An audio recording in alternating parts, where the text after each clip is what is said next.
RBI ने allow कर दिया है Bharat bill payment system to process cross border inbound remittances. देखिए भारत बिल पेमेंट सिस्टम एक पेमेंट सिस्टम है जो कि हमारे इंडिया का ही है, इंडिजीनियस है, यानी हमने ही बनाया है, ठीक है। और ये किसने बनाया है? एनपीसीआई ने, national payment corporation of India. ये वही बॉडी है जिसने यूपीआई, भीम वगैरह वगैरह को बनाया है।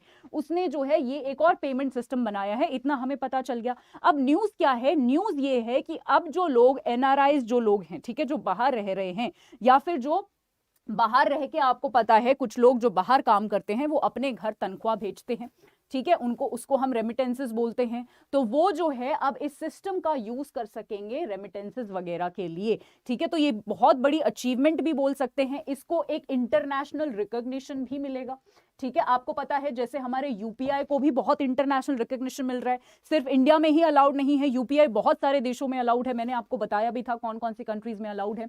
ऐसे ही आपका जो भारत बिल पेमेंट सिस्टम है वो भी, उसको एक इंटरनेशनल रिकॉग्निशन मिलेगा। ये जो है ये आपका यहां पर इंपॉर्टेंट है। अब मैं कुछ और बता देती हूं, ये जो गाइडलाइंस है ये इशू हुई है फेमा एक्ट के अंदर। फेमा एक्ट आया था 1999 में, ताकि जितनी भी चीजें हमारी हो रही हैं एक्सचेंजेस विदेश से, उनको जो है रेगुलेट किया जा सके। इससे पहले एक और एक्ट था जिसका नाम था फेरा एक्ट। यहां पर बस एक ही वर्ड को बदला गया है, एम और आर को। यहां पर मैनेजमेंट इंट्रोड्यूस कर दिया गया है, पहले था रेगुलेशन, ठीक है। सो सरकार ने, यानी जो भी है, इन्होंने ये सोचा, इन जो भी स्टेक होल्डर्स है, आरबीआई ने ये सोचा कि यहां पर रेगुलेशन नहीं होना चाहिए, अब हम चीजों को बेटर तरीके से मैनेज करते हैं। तो फेरा एक्ट को अबॉलिश कर दिया गया।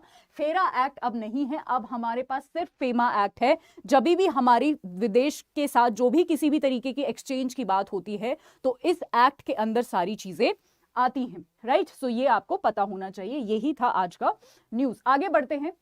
अच्छा, आगे बढ़ने से पहले मैं आपको बीबीपीएस के बारे में थोड़ा सा बता देती हूँ। भारत आप यहाँ पर देख सकते हैं, भारत बिल पेमेंट सिस्टम जो है वो आपको पता है ये एनपीसीआई का है, ये हम ऑलरेडी देख चुके हैं।